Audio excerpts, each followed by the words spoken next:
Good evening, everybody. Dr. Biswas, Dr. Khurana, Dr. Neelam, Dr. Nuzad, Dr. Chanchal, and all those who have logged in today. We begin today's session with the welcome by the President, SBSI, Professor Neelam Aggarwal. Yeah. Good evening, everyone.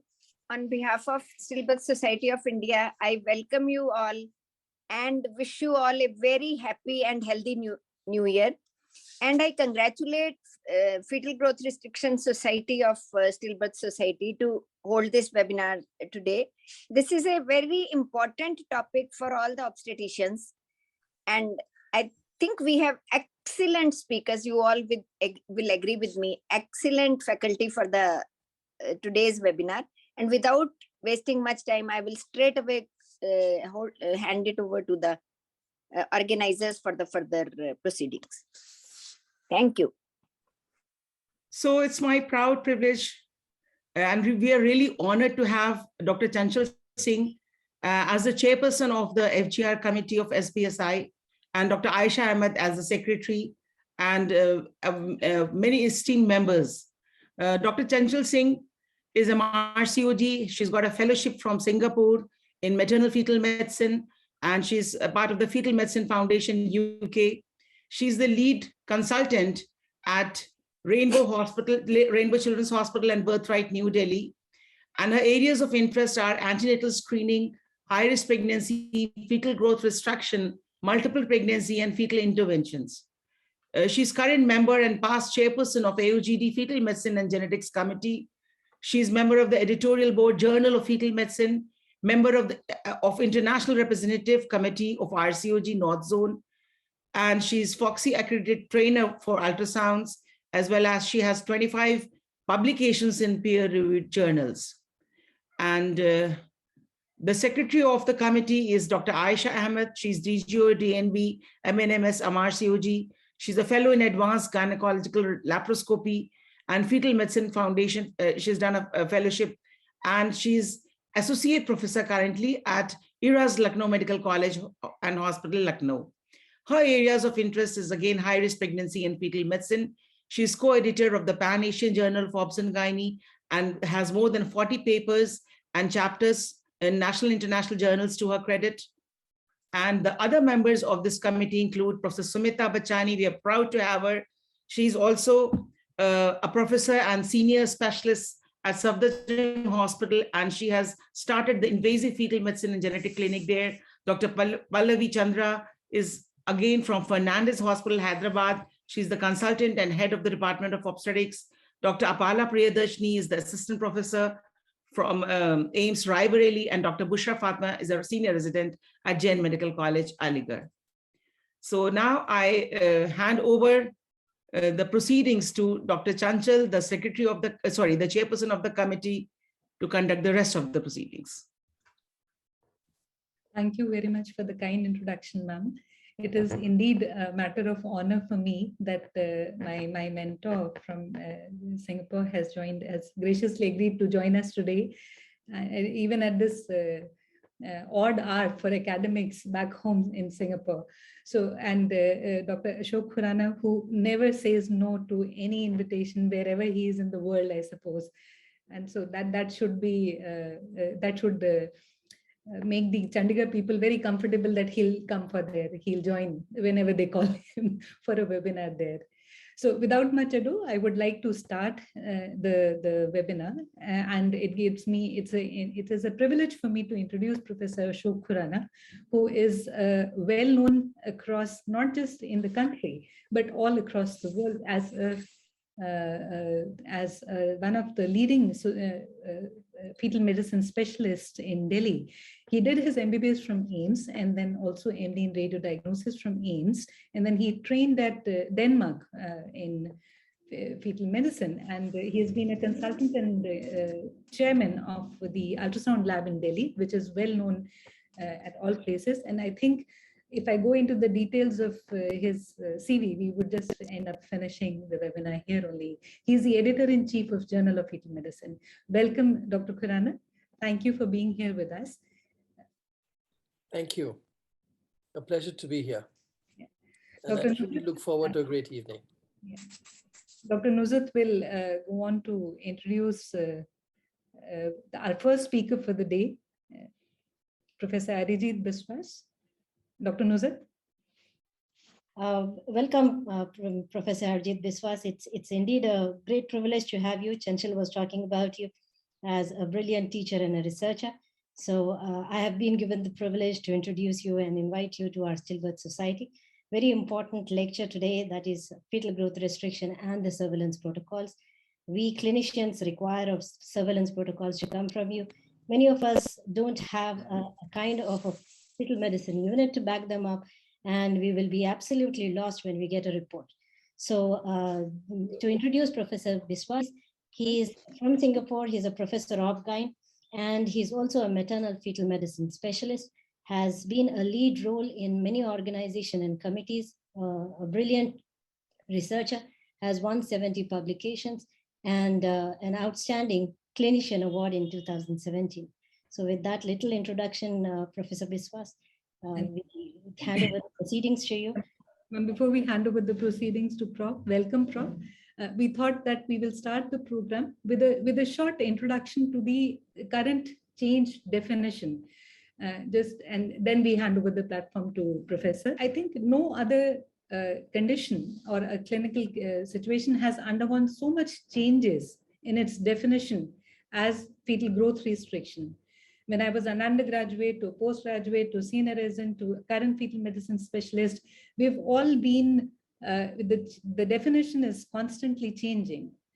At present, growth restriction is where the fetus does not reach its biological growth potential. But then how do we define that biological growth potential? Should we just use a cutoff of less than 2.5 kg at birth, low birth weight, as used to be the case a long time ago? Or we use an estimated fetal weight of less than 10 centile, or an estimated fetal weight of less than 3rd centile? It goes without saying that the accurate assessment of gestational age is extremely important and also a drawback for using these cutoffs. We all had, as students, we learned about symmetrical versus asymmetrical. We learned about small for gestational age or growth restricted. I mean, how do you define a true fetal growth potential? And only then can we know whether a fetus has reached its growth potential or not. Now, when we use the 10th centile, we presume that out of 100 babies in one population, if I just stack them from lower to highest, anything below the 10th centile for that would be small, and anything more than 90th centile would be big. But this has a problem because we may be over-identifying growth restriction, because fetuses may be small but could be healthy. There are fetuses who may be within the 10th to 90th centile, but they're still not reaching their growth potential. And that's where the greatest burden of stillbirths lies, where we are not identifying those fetuses whose weight may fall within the range on our chart, but they're not reaching their growth potential. So we are not using a specific 10th centile, just using that definition. We not only are missing out on diagnosing the truly growth restricted fetuses, but also over-diagnosing the growth restricted babies. And then comes the concept of interval growth. Is this fetus, who you can see right from the beginning has been on the 5th centile, but as the pregnancy is advancing, this fetus is following that same centile. Whereas if you compare to this, it was supposed to come on the graph. So whereas if you compare this fetal growth, at 32 weeks, it was on the 60th centile, but at 40 weeks, it's now nearing the 5th centile. Is this fetus the same as this fetus? And then we come to are we all the same? And does that mean should our babies have the same weight? And to add to this confusion, the intergrowth trial came, where according to them, if all women are provided the same nutrition, the same appropriate environment, all babies should actually follow the same growth chart.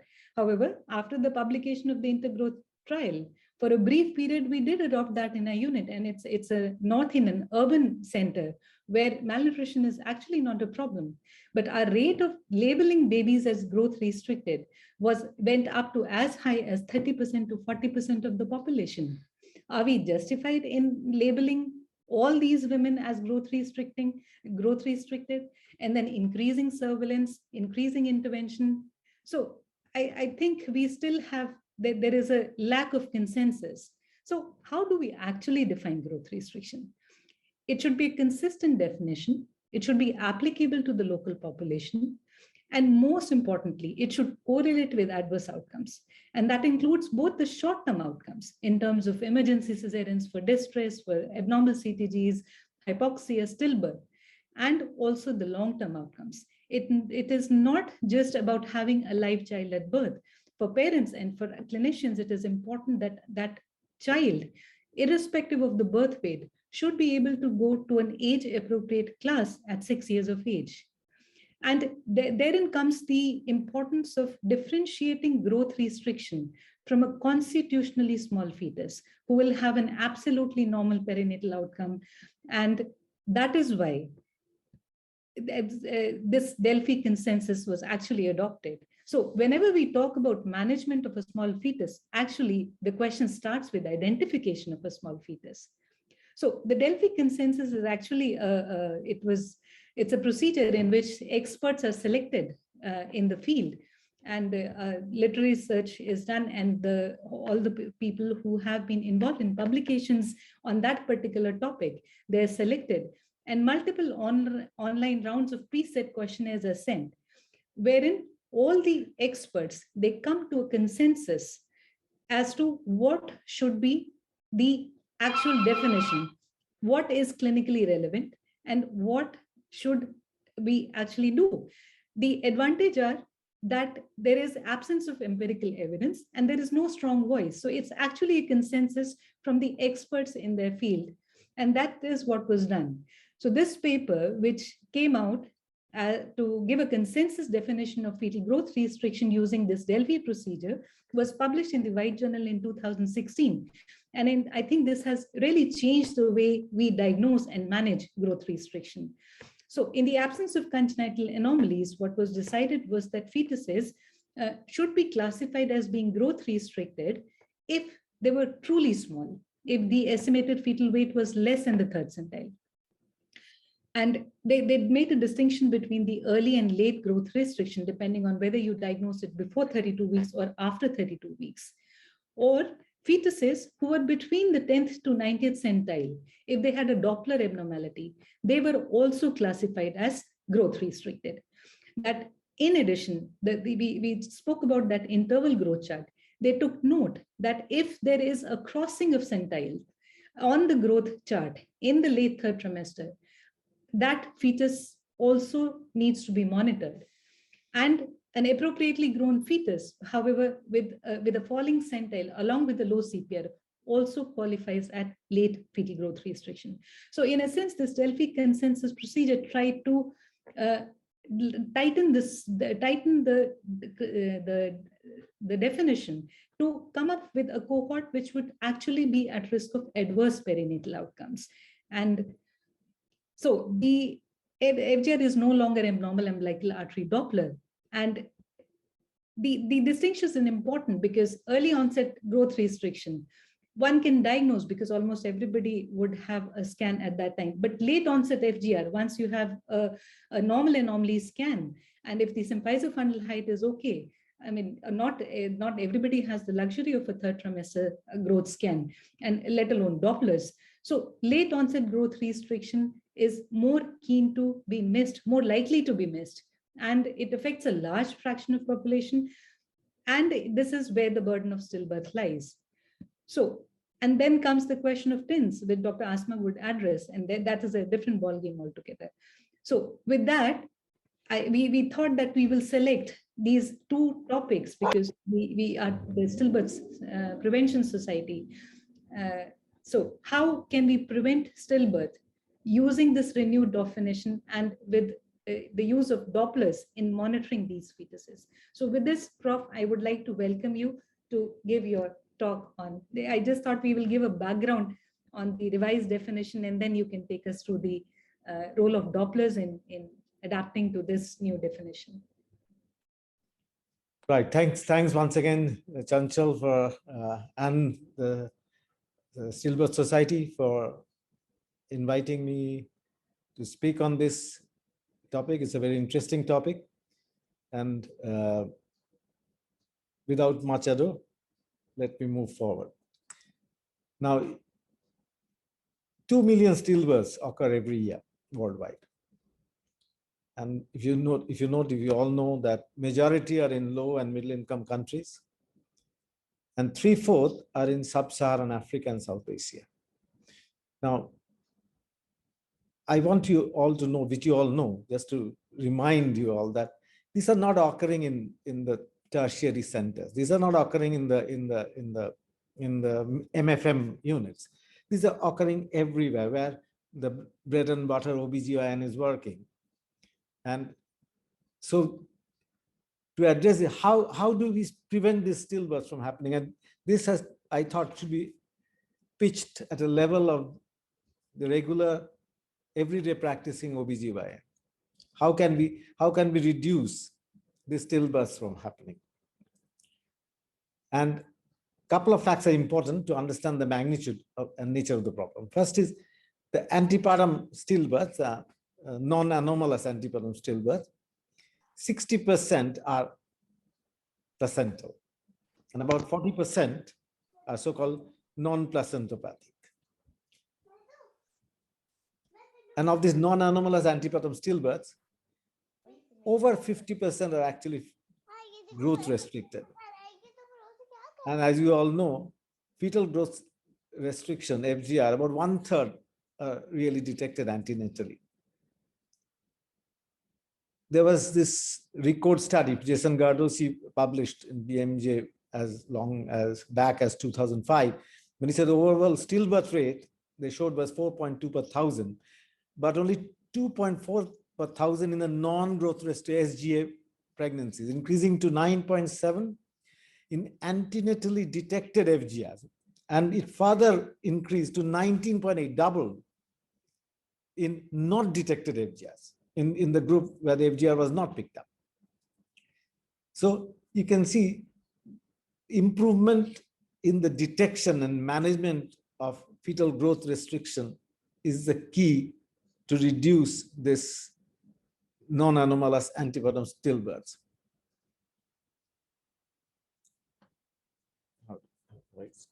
Okay. As Chanchal just pointed out, is the optimum management of fetal growth restriction. It's a three-step strategy. First is a correct prenatal detection of the FGR baby, correct fetal surveillance, and correct timing of delivery. Again, I'm just repeating what Chanchal alluded to just now, that SGA is not synonymous with FGR. Only 30 to 50% of SGA fetus are truly fetal growth restricted, or so-called uteroplacental small babies. The rest are constitutionally small or fetopathic SGAs. So the prenatal detection, the crux is identifying the SGA fetus. So either estimated fetal weight or abdominal circumference less than 10 centile constitutes a SGA, small for gestational age. Now, differentiating the FGR fetus from the non-placental or the constitutionally small fetus is what we should be focusing on. So, the FGR are the placenta-mediated one. The non-placenta-mediated SGA babies are the constitutionally small, and those from fetopathic causes, infection, genetic syndromes, etc., etc. How do we go about that? Traditionally, HC versus AC symmetry was used to differentiate. Now, we now know that you cannot use symmetrical versus asymmetrical growth to differentiate FGR from the constitutionally SGA babies. Many true FGR fetuses are asymmetric, but many are not. So we cannot no longer use that. The main, it appears the Doppler ultrasound is the best tool to identify the true FGR. And just to recap for our young, I'm sure there are younger attendees. Please pardon me, those all the experienced ones. I'll just briefly mention or explain how Doppler ultrasound works. If you see that, I don't know whether I can see a pointer. So when the ultrasound transducer, the ultrasound waves of a certain frequency, leaves the ultrasound transducer and goes and hits, the ultrasound wave hits a moving column of RBCs in a vessel. It is reflected back and the frequency shifts, changes, which is the Christian Doppler described as the Doppler shift. Yeah. So the reflected beam has a different frequency. Now this frequency difference, the frequency change, depends on primarily two things. There are other factors, but two main factors: the velocity of the RBCs and the cosine or cos. If you remember your trigonometry, cosine of the angle of isonation means the angle of the direction of the flow and the angle of the incident beam. That angle, the cosine of that. And if you remember cosine, cos of 90 is 0. So if it hits at a right angle, you will get nothing, 0. If it hits in the same direction as the flow, that is 0 degree between the incident beam and the direction of flow, cos 0 is equal to 1. Yeah, cosine 0 is equal to 1. So the frequency shift is more or less reflects the velocity of the RBCs in the blood vessel if the incident beam is in the same direction as the flow of the RBCs in the vessel. So in the spectral Doppler, what we show is this velocity traced against time. So you get the spectrum, and reflects. You can see the flow in an artery, for example, like the umbilical or the uterine artery. The flow is pulsatile in tandem with the heart. Higher frequency shift in systole, for example, because of the higher velocity during the systole of the heart, and it goes down and comes to the diastole at a lower frequency shift because the flow slows down. So that's what a Doppler spectrum means, or spectral Doppler means. The Doppler spectrum or the waveform gives us information of two important things: the velocity, as just mentioned, and also the pulsatility, the difference between the systole and the diastole, how the vessel is pulsating. And this, in its turn, what it is dependent on is the resistance or the impedance of the blood vessels downstream. For example, when you're looking at the uterine artery, you're looking at the blood supply down into the placental sinuses, the spiral arterioles down there. When you're looking at the umbilical artery pulsatility, you're looking at the venous flow downstream. And this resistance or impedance depends on the state of dilatation of the vessel, vasospasm, obliteration by thrombi or necrosis. So all this contribute to the resistance or impedance of the placental or the downstream vessels. Now the spectral Doppler, as I said, assesses downstream resistance. When you look at uterine artery, it tells you about uterine flow adequacy. When you look at umbilical artery Doppler, you're talking about placental venous flow integrity. And when you look at intrafetal Dopplers, you're looking at how the baby is adapting, the fetal adaptation to the placental hyperfunction. For example, when it is becoming hypoxic, it is shifting its blood to from the non-essential organs to more essential organs like the heart and the brain. You see the velocity change or the pulsatility change in the middle cerebral artery or in the aortic isthmus. So diagnosing FGR, as just now Chanchal mentioned, of the Delphi concept, what we use is a little bit modified maybe to that, but generally speaking, it is still the same. When SGA is combined with any of the following: abnormal umbilical artery PI, more than 95%, abnormal middle cerebral artery PI, less than 5%, or looking at the cerebroplacental ratio, which is a ratio between the MCA PI and the umbilical artery PI, if it's less than the 5th percentile, abnormal uterine artery PI, more than 95th percentile uterine artery resistance, and or if the estimated fetal weight is below the 3rd percentile, even without any of this, we would still label that as FGR. So this is what we use our definition for fetal growth restriction. Now, if you look at umbilical artery, let's just look at each one. Placental circulation is a very low resistance circulation. There are huge diastolic flows, and this increase normally as the placenta gets bigger, as the pregnancy advances. In fact, the diastolic flow is more and more.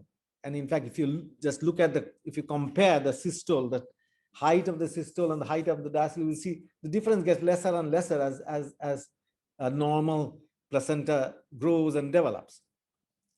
So umbilical artery, RI, resistance index, or whatever index you use to describe this pulsatility, is one of the lowest in the fetal circulation. And you can see when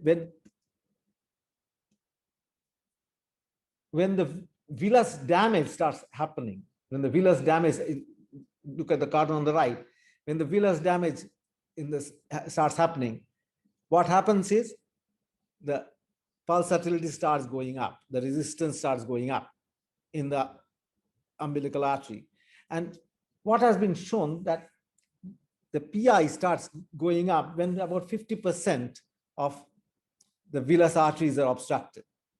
It starts to go up.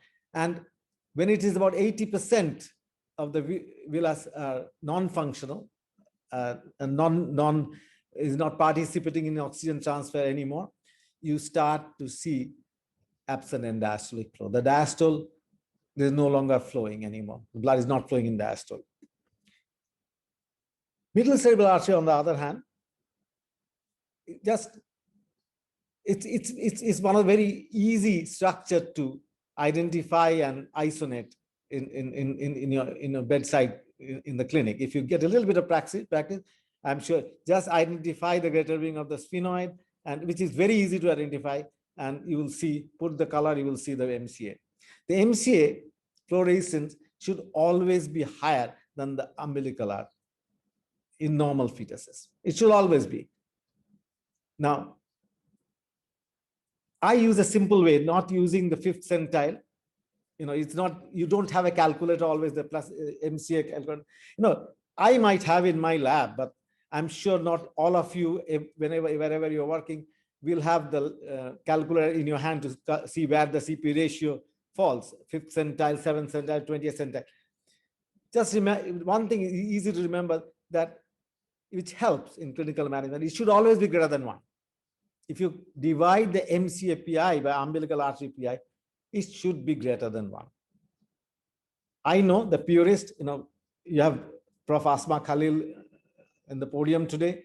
She has published more than 32 papers only on CP ratio, So I shouldn't be telling this, but yes, if you have a calculator, you can see this. If you have a calculator, you can, and the purist would argue that yes, even if an umbilical artery PI is less than 95th centile, MCA PI is more than 5th centile, still the CP ratio may be less than 5th centile. So yes, I stand corrected. that yes, in those situations, it is possible. But a ballpark figure is using the CP ratio of 1. We know when the CP ratio is less than 1, that baby is compensating a lot. And I use that in our practice, and it has worked well. Now, uterine artery Doppler, as I told, it assesses the uterine artery flow, and you can see that, again, generally speaking, as the uterine artery diastolic flow, as the pregnancy advances, there is, with the placental growth and placental development, there is higher diastolic flow in the uterine arteries. And if you see the resistance is high, I will tell you what I mean by high, and especially if you see the diastolic notching, which is this little notch. I don't know whether you can see my arrow. On the diastolic downslope, there's a little bump or hump. That's the diastolic notch in the uterine artery. We normally use a cutoff, again, a simple cutoff of 0.63. Is easy to remember. If 63 in the RI, resistance index. If it is above that, especially if there's with a notching on the downward slope of the diastole, that is a marker that, and together with a small baby, you all know that is also associated with higher chance of preeclampsia. Basically, it shows a problem in the uteroplacental circulation. Now, it was shown by this, the Barcelona group, the Edward Gratakos basically first showed that the outcome, particularly when they measured in terms of C-section for fetal distress and or neonatal acidosis, if any of these three, like uterine artery resistance more than 90th centile, CP ratio less than 5th centile, or estimated for less than 10, any one of them is present, the chance of these poor outcomes, like CS for distress or neonatal acidosis, goes up from 8% in the control to 11%. If all three are abnormal, means if you have somebody with a estimated fetal less than 3rd centile, CP ratio less than 5th centile, and uterine artery resistance more than 90th centile, this goes up, the probability of the poor poor outcome goes up to 40%. So that showed us the importance of monitoring or using this Doppler tool, not only in the diagnosis, but also in the monitoring of the growth restricted baby.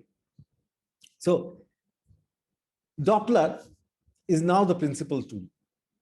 It's not only for the diagnosis of FGR, but also for the monitoring of progression and worsening of FGR. I'm sure many of you, Ashok, definitely, many of you would remember the various tools we used before, the NSTs, the oxytocin challenge tests, regular doing amniotic fluid, even OCTs. I remember names we used to do, putting the oxytocin drip and monitoring the CTG, how the baby responds to the contractions.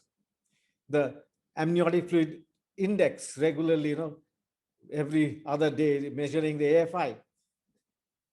Frank Malone from Canada told us to do BPS, biophysical profile scoring, regularly.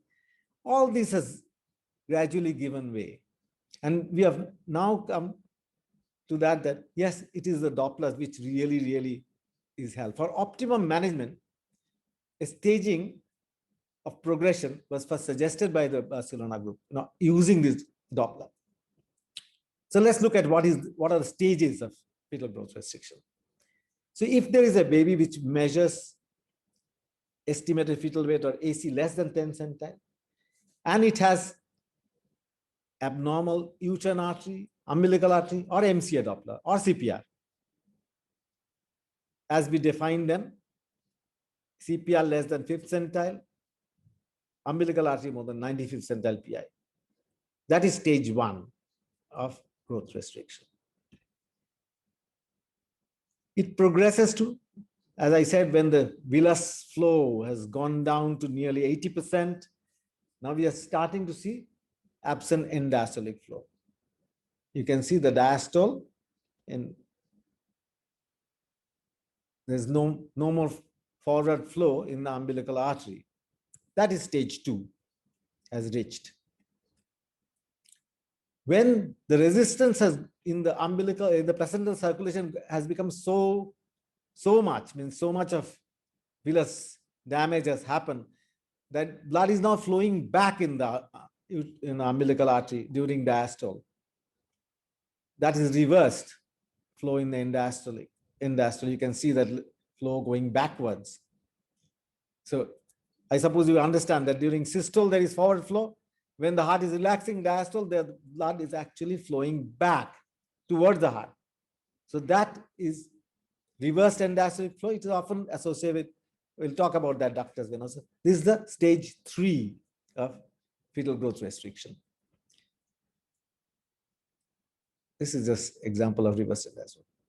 Now, just to look at the ductus venosus, just to say, if you remember, the ductus venosus is the one which connects the left portal vein to the inferior vena cava. It allows the umbilical vein, that oxygenated blood, part of it, about 30%, 25-30%, to be shunted right into the IVC. It doesn't go through the liver, the portal circuit. In the growth restricted fetus,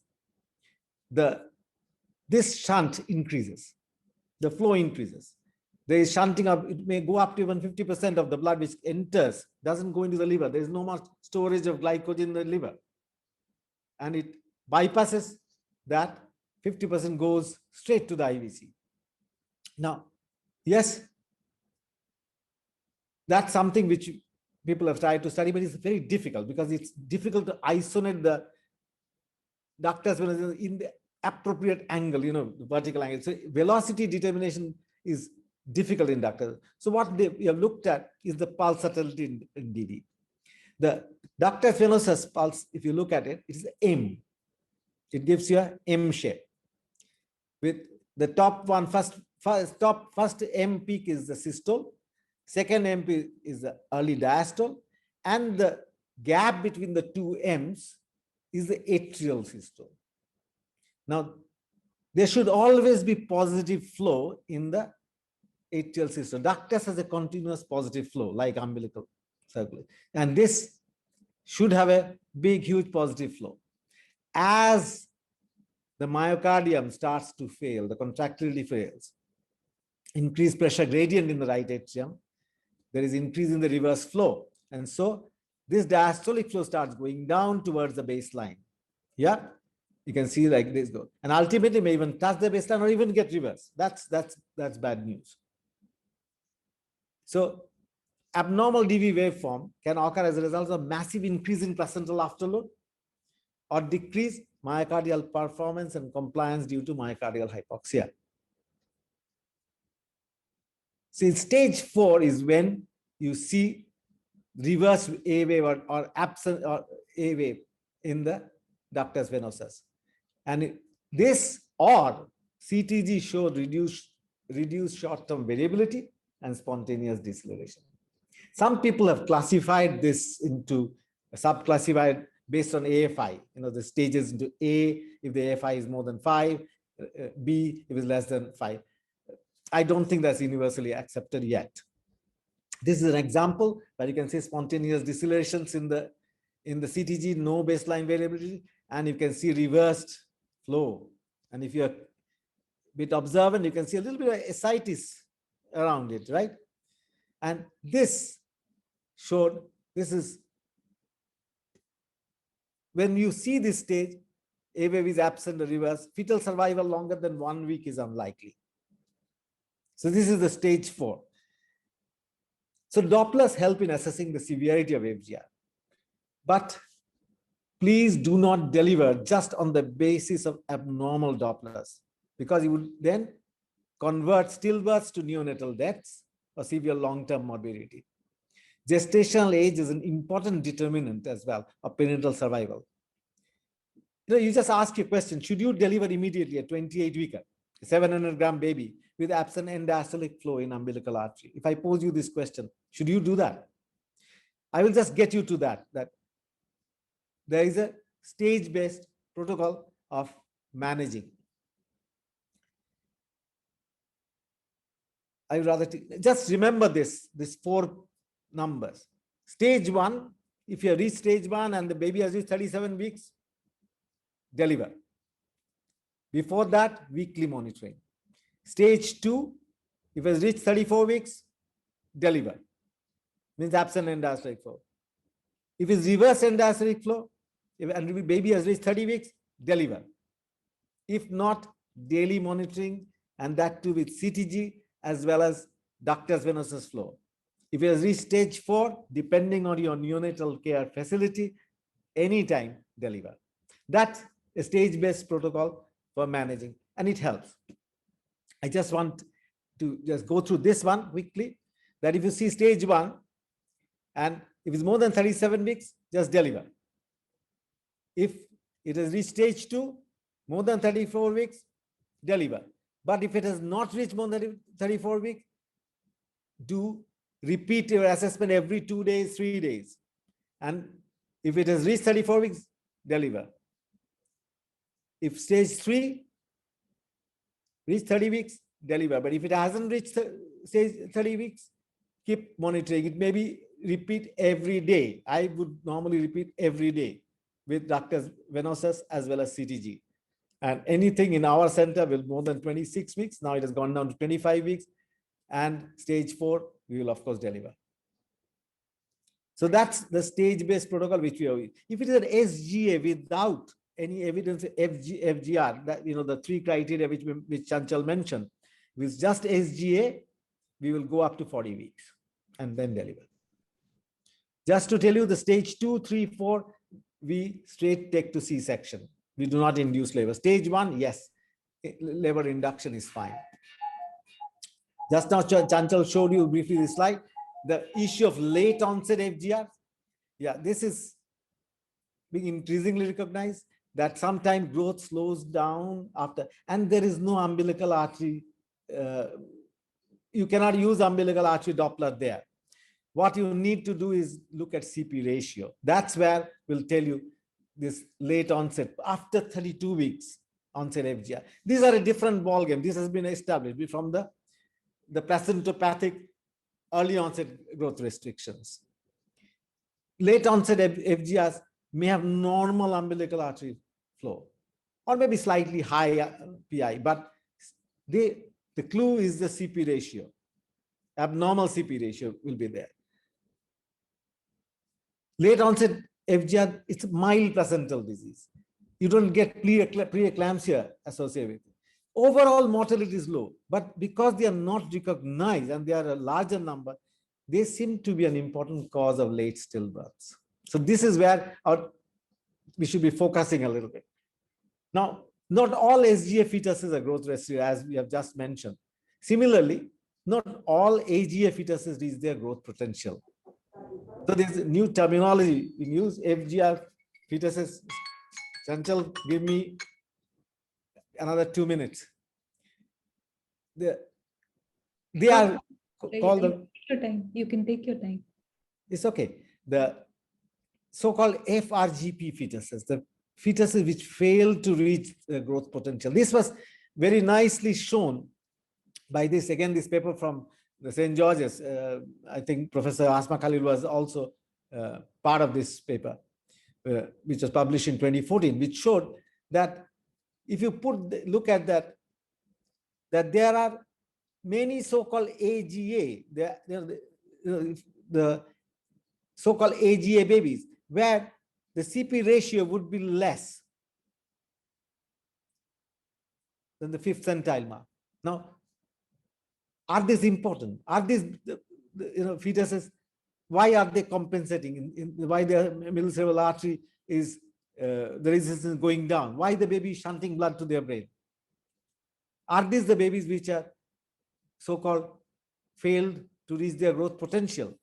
Now, this is, again, CPR is emerging as a key marker of this fetuses which fails to reach growth potential, and also the late growth restricted fetuses.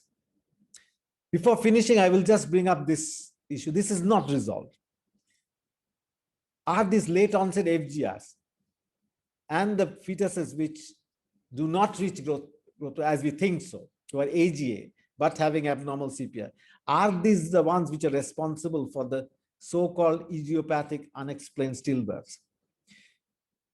We are yet to have a very large scale study to address that. And there are controversies with CPR, as you all know. If you have been following up the literature, you will see Professor Nicolaides' group from King's, they don't believe CPR is as important as what the Barcelona group or the or St. George's group believe.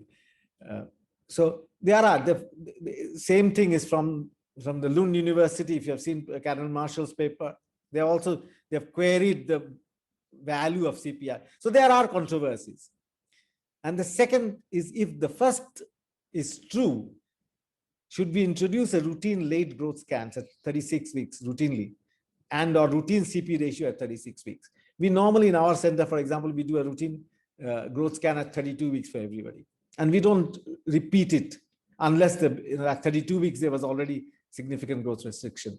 Should we introduce into our practice a routine growth scan later on, maybe 35, 36 weeks, and do a CP ratio to address the issue of preventing stillbirths in the so-called growth restricted or the FRGP babies who have failed to reach growth potential? Thank you.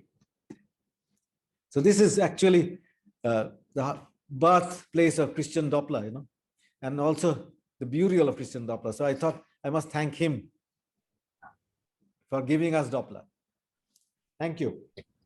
Thank you so much, Professor. It's been a real pleasure listening to your mesmerizing lecture. I would like to invite Dr. Ashok Khurana for his expert comments and concluding remarks, and then we'll take up some questions which have been put up on the chat box. Wonderful. Thank you, Aisha. And thank you, Professor Arijit Biswas, for that very enlightening lecture. And I'm so glad that we actually have a simplified approach. And I'm truly glad also that you've actually chosen the Barcelona algorithms to go by, because we need to remove this mystique. We must understand that there is much more to stillbirths than fetal weight. And we know that when we look at our RCOG criteria, we're going to miss a lot of stuff and the deaths in that group. We also know that if we apply the Barcelona algorithms and deliver appropriately, we're going to be able to save a lot of babies that otherwise are appropriate for gestational age. I think that our problem at the moment, and I'm sure you'll agree with me on this, is how do we define the small baby? We have a bit of politics here, if I may say so, and we have some sense. First of all, if I say that I'm overestimating my small babies, am I truly overestimating them? After all, why has India become the diabetes capital of the world when I know that growth restriction results in metabolic disease, metabolic syndrome? And therefore, I must have an explanation. And therefore, if I find that 1/3 of my babies are small, and a lot of them are dying after all, we're also the stillbirth capital now, and we're competing with sub-Saharan Africa in spite of the fact that we pretend to be more civilized. So that needs to be sorted out. And I really think that intergrowth would be the way to go, in spite of the fact that Chanchal would disagree with me. After all, we have all of us gone back to headlock.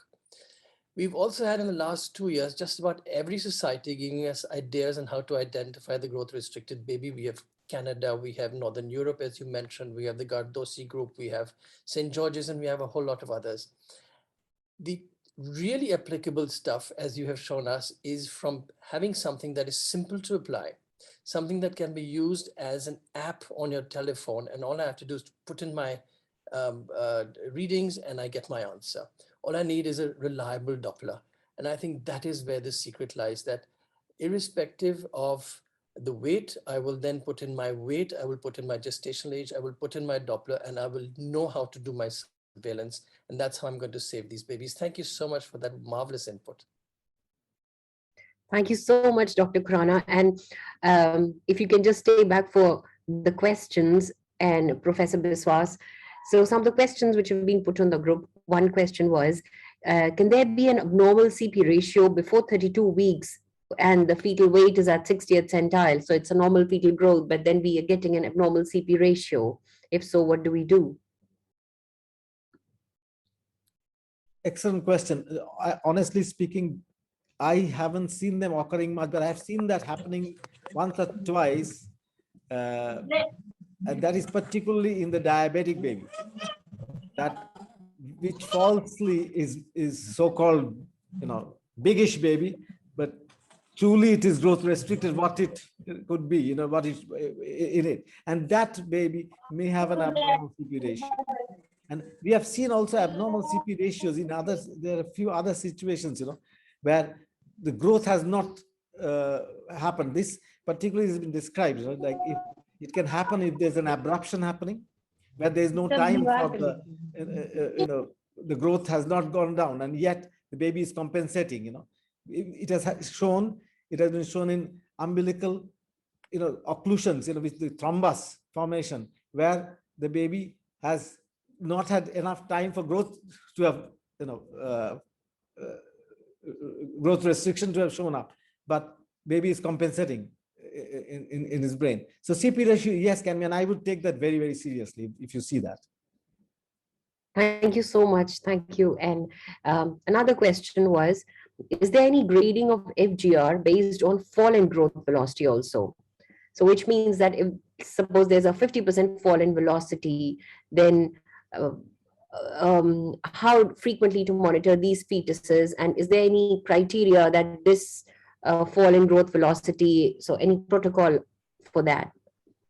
You see, the problem is to look at fallen growth, you need to have at least 2 measurements, and currently very few places do, you do one at mid-trimester anomaly scan or whatever, and then we do one at 32 weeks, for example. And very rarely, unless we have clinically somebody worries, okay, oh, say this is when the light is going down, or there is, preeclampsia, or she had bled few times. There they will probably ask for, okay, do another scan. Otherwise, it's hardly ever we do a next scan to do. That's what I was saying. Should we do routinely a 35, 36 week scan? And yes, I agree. Crossing centers, particularly crossing center 2 quarters, is a slowing down of growth velocity, definitely. And that something is going wrong there.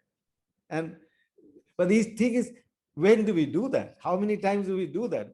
Yeah, of course, if you see that, I would say that is growth is having problem, particularly late growth restriction. I have seen very recently, somebody else's from one of our colleagues' patient, where there was she was measuring the abdominal circumference in a clinic by the and was noticing the AC was not growing, but did not strike that this is late growth restriction. And she just put umbilical artery is fine. Umbilical artery, PI is good, SD ratio is good, but didn't do a MCA, didn't look at whether the baby is compensating or not. And we lost that baby at 38 weeks. She was scheduled for a C-section, and just on the day of C-section came in to the with no fetal movement, and there was no FH. And this was a classic case of late growth restriction, and it was being shown. She was seeing AC is not growing, but just said umbilical artery Doppler is fine. Yeah. So this is a classic example. Right. So, Prof, yes, Chanchal ma'am, please.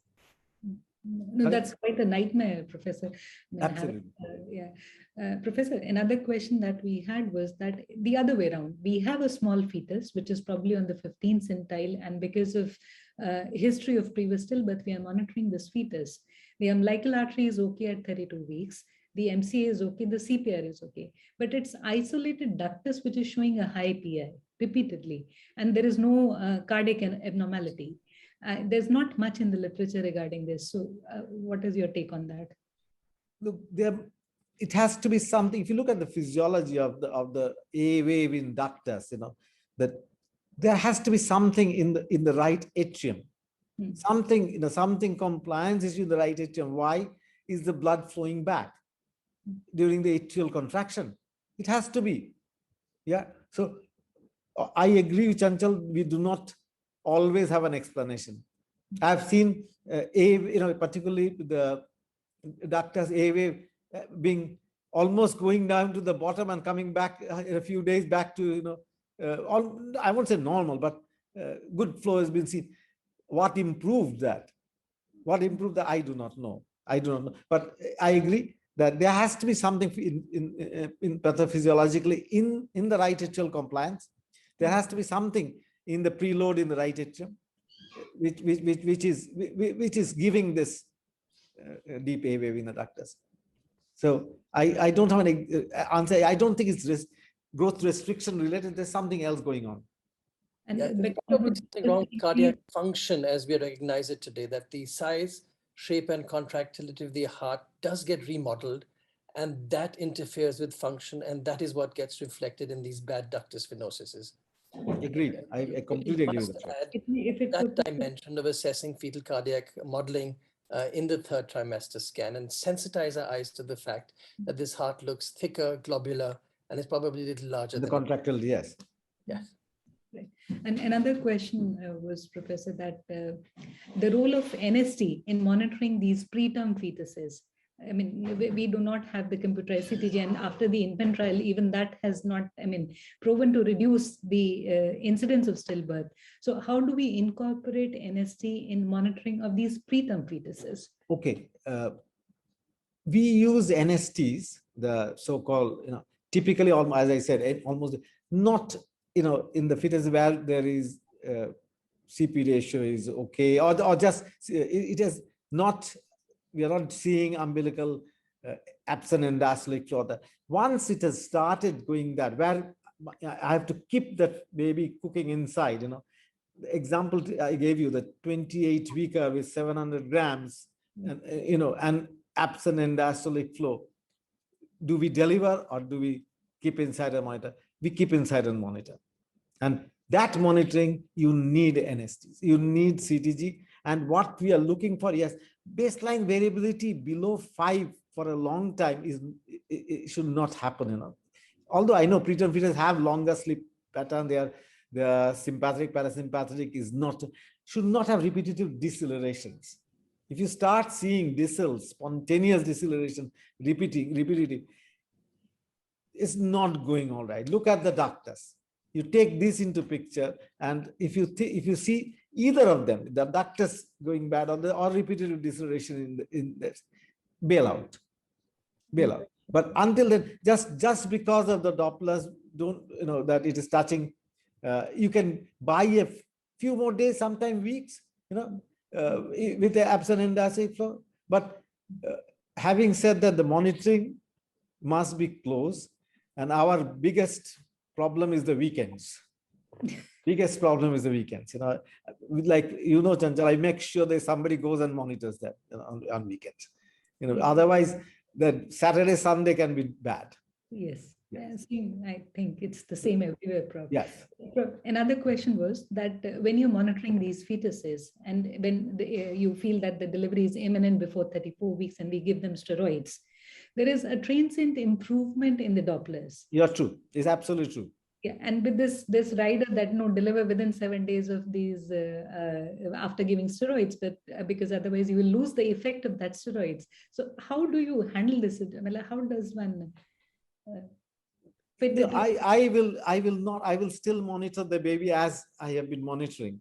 Steroids I will give. This babies, especially when we are seeing the end diastolic flow is hitting the bottom, the CPR is abnormal, I will give steroids.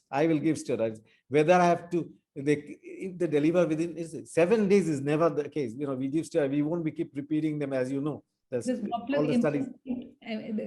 The improvement in the Dopplers, there's absent and diastolic flow. We give them. It does not last long, Chanchal. It is transient one. It's like the steroid you give to the asthmatic. It's a transient improvement of oxygenation, and then it goes back. 48 hours it goes back. All the sugars will hit the roof by the time you give the steroids, and similarly during that time the baby is a little bit shows some improvement, but it won't last long. The chat box is filling with compliments for your talk, Prof. Dr. Sunita Mittal, everybody is complimenting on the talk. Is Dr. Mittal here? She was when I was a senior resident, she was a lecturer in AIMS. Yes. Aisha? We go a long way. Yeah. Any more questions, Aisha? Well, there are lots of questions, but I think we are sort of hard pressed for time. I'm sure. So probably we can take them up later. And thank you so much, Prof, for your mesmerizing lecture once again. And I would like to invite Dr. Nuzhat to introduce the next speaker. Ma'am. Thank you very much. Thanks all of you. Thank you, Prof. Thank you for being with us this late. Marvelous talk indeed. Thank you very much. Hope we get Thank to you, Ashok. Thank you for staying there for the talk of my talk. You're staying there is a privilege for me. No, the other way around. Thank you. Thank you, Prof. Thank you. Chanchal. Can you just stop sharing your screen? Dr. Biswas, can you? Yeah. Thank you, Dr. Biswas. It was really nice and interesting. I wish we had more time and we could discuss more questions with you. Chat box is full with questions. Yeah. So I have the privilege of welcoming Dr. Asma Khalil. I have always wanted to connect with you, Dr. Asma, and somehow has never been possible. I'm a clinician way back in southern part of India. Have heard you many times, and it is absolutely delightful to be able to introduce you to this audience. And for an official introduction, she's a professor of Gyn, St. George's Hospital, London. She's also a maternal fetal medicine specialist. But very important for this talk is that she's the lead for twin and multiple pregnancy clinic in the hospital, also a part of the reproductive health research group and the National Maternity and Perinatal Audit. So a combination of this makes her an absolutely wonderful resource for all of us who are eagerly waiting to ask questions. The perinatal mortality in twins is extremely high and we don't know how to lower it down. We would really appreciate an email from, if we can have your email so that many of us can connect across to you. She has multiple publications, awards, and the one which I really loved it was the Best Innovator Award for Hampton. And she's also an expert advisor to the NICE Center Clinical Guidelines. So with that little introduction, Dr. Asma, we look forward to your lecture and please go ahead and share your presentation and we would ask a lot of questions for you. Okay, well, thank you very much. Thank you for your very kind introduction. And it's absolute pleasure to be here with you. Apologies for the maybe slight delay, but I calculated the time in London compared to the time in the schedule. So perhaps I got it wrong. But it's a real pleasure and well done for the work that you're doing for the Stillbirth Society in India. So fantastic. When I got the email, I just looked it up on the internet. So I was really impressed with the work that you do. So well done. So I'm going to talk about fetal growth restriction in twins. And what I did, just to avoid any technical problems, I've actually recorded my talk as well. So that should be fine. If there's any problem, I'm happy to do it live, but I tested and it should work fine. So let me just get that up 1 second. I'm going to share sound. And I'm going to share my screen. Tell me if I'm going to run it and tell me if you can't hear it.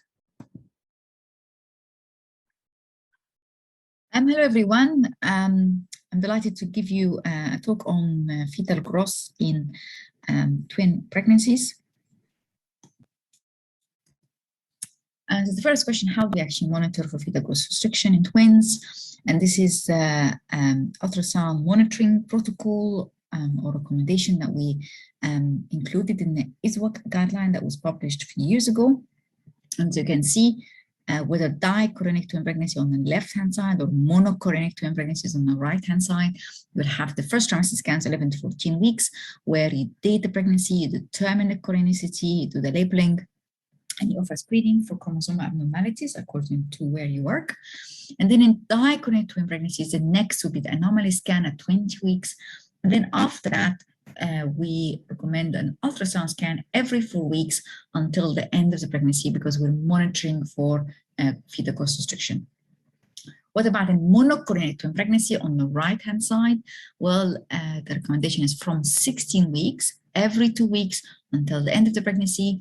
And at each ultrasound scan, we're monitoring for twin-to-twin transfusion syndrome by measuring the deepest vertical pocket, but also we're monitoring the fetal growth or the biometry, and also from 20 weeks we doing the umbilical artery Doppler and the middle cerebral artery peak systolic velocity, because we're also monitoring for TAPS.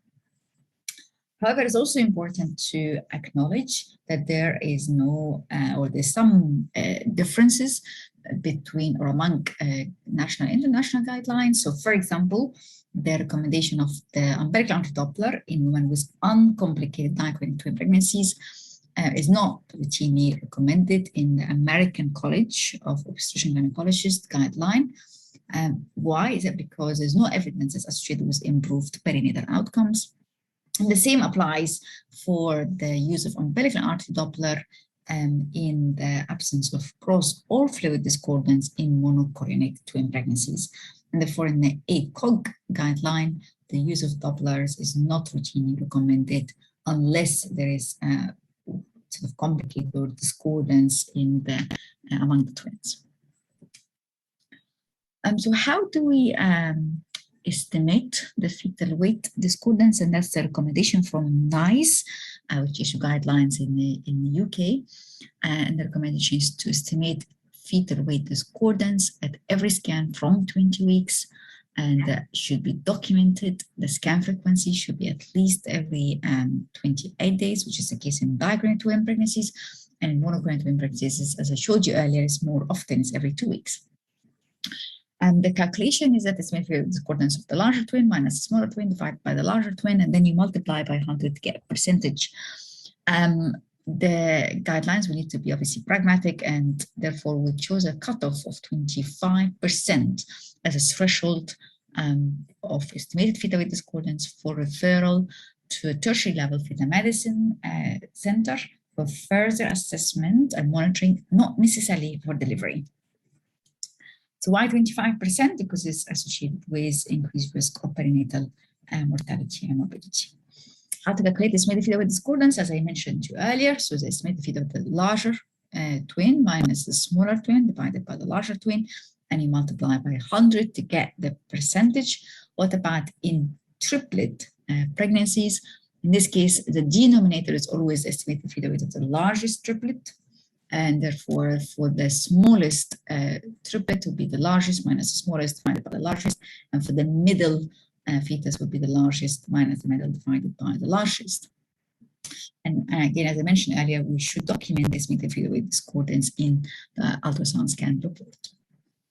I mentioned to you that in the NICE guideline and also in the ISWAG, we said that the discordance of 25% or more is an important threshold that should trigger referral to tertiary level fetal medicine center.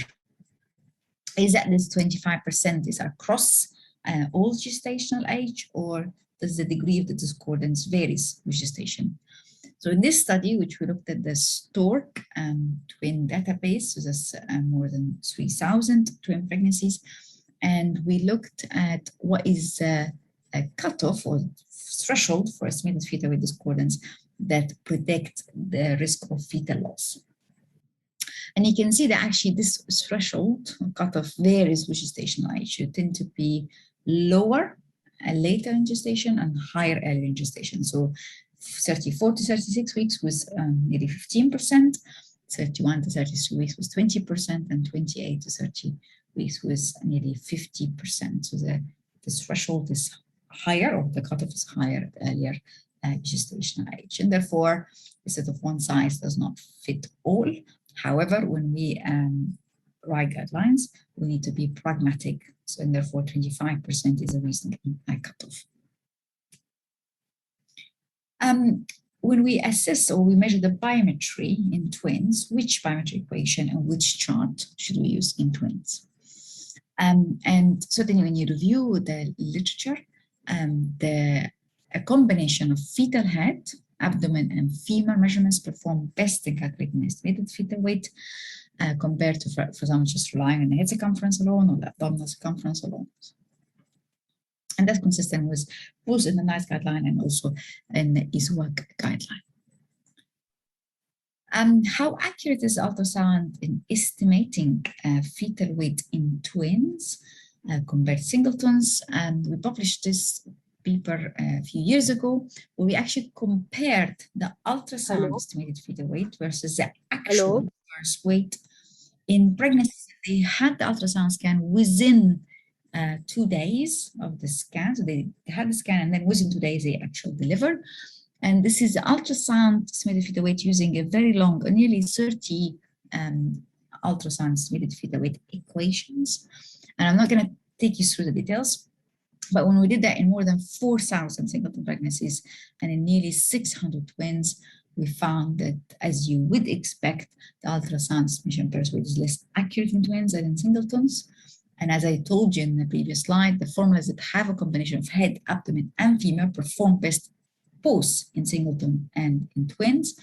And in fact, among all this long list of estimated fetal weight equation that we investigated in the study, nearly 30 had looked to formula had the best accuracy. When we compare the ultrasound in twins compared to singletons, we find that twins tend to be smaller than singletons. And we did that in nearly 10,000 ultrasound examination in more than 2,000 set of twin pregnancies. And if you compare the biometry in twins compared to singletons, you find that the biometry in twins correspond to the 40th centile singleton at 18 weeks, drops the 35th centile at 25 weeks, drops the 30th centile at 35 weeks. And we find that monochorionic twins tend to be smaller than dichorionic twins. And therefore, we use this large volume of ultrasound data and large number of twin pregnancies to construct twin chronicity-specific reference charts.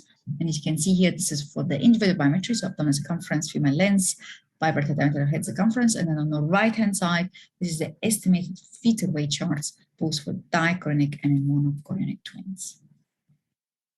And we built this website, which is, you can go and access this twin charts, and you can do that easily. So you go on the website, you put the gestation age in weeks and in days, and the grams, and then it gives you automatically the centiles.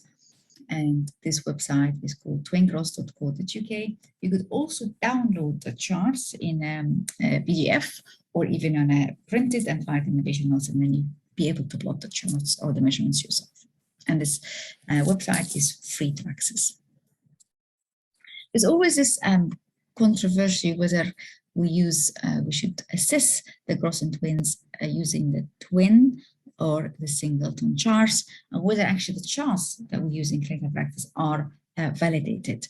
And therefore, we did the study, and it's published again a few years ago, where we looked at the predictive accuracy of the chart that I showed you earlier, the chronicity-specific twin charts for stillbirths, and in a validation study, and we compared the performance of the twin charts versus the performance of the singleton charts.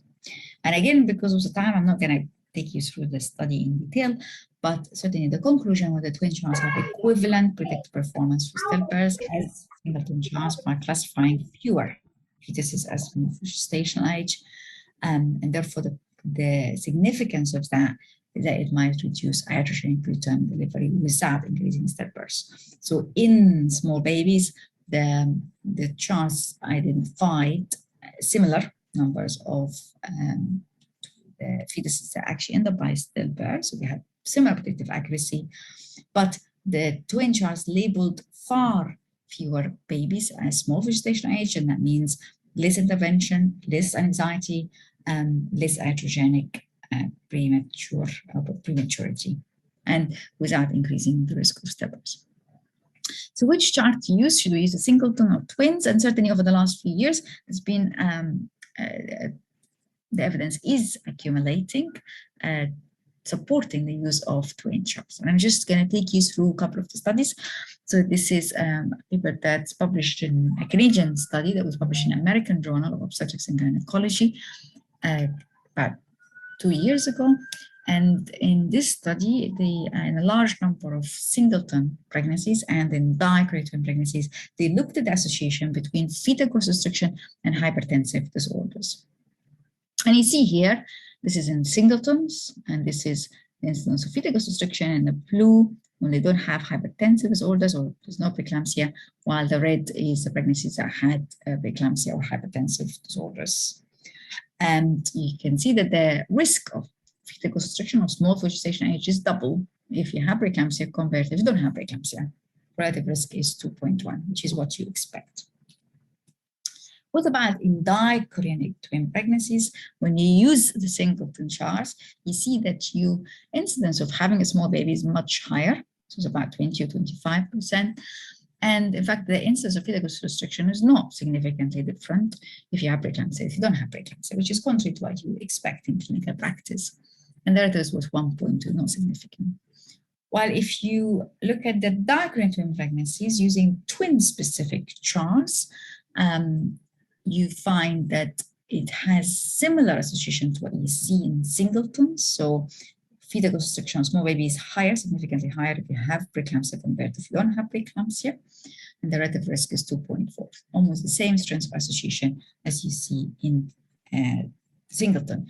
And therefore, the authors of this study concluded, which I personally agree with that the use of twin-based reference to diagnose fetal constriction in twin gestation is more informative and clinically relevant than using a singleton-based reference. This is another study. This is our study that we published last year, where we, again, compared the twin versus singleton charts, and we looked at a number of outcomes, and I'm showing you the data here for perinatal deaths, preterm birth less than 34 weeks, and admission to the neonatal unit. And here, we divided the fetuses or the pregnancies according to whether they were small using both charts. So that's sort of the highest risk group. And if the green, so they were HA with both charts, and then the blue, where they were small for gestation age using the singleton charts, but not the twin charts. So this is the one that you would potentially miss if you use the twin charts routinely. And the question really was that this group of pregnancies, are they at particularly higher risk of complications or adverse outcomes? And you see here that as you'd expect, if you're small, using both charts, you have significantly high risk of perinatal death or preterm birth or admission to the neonatal unit.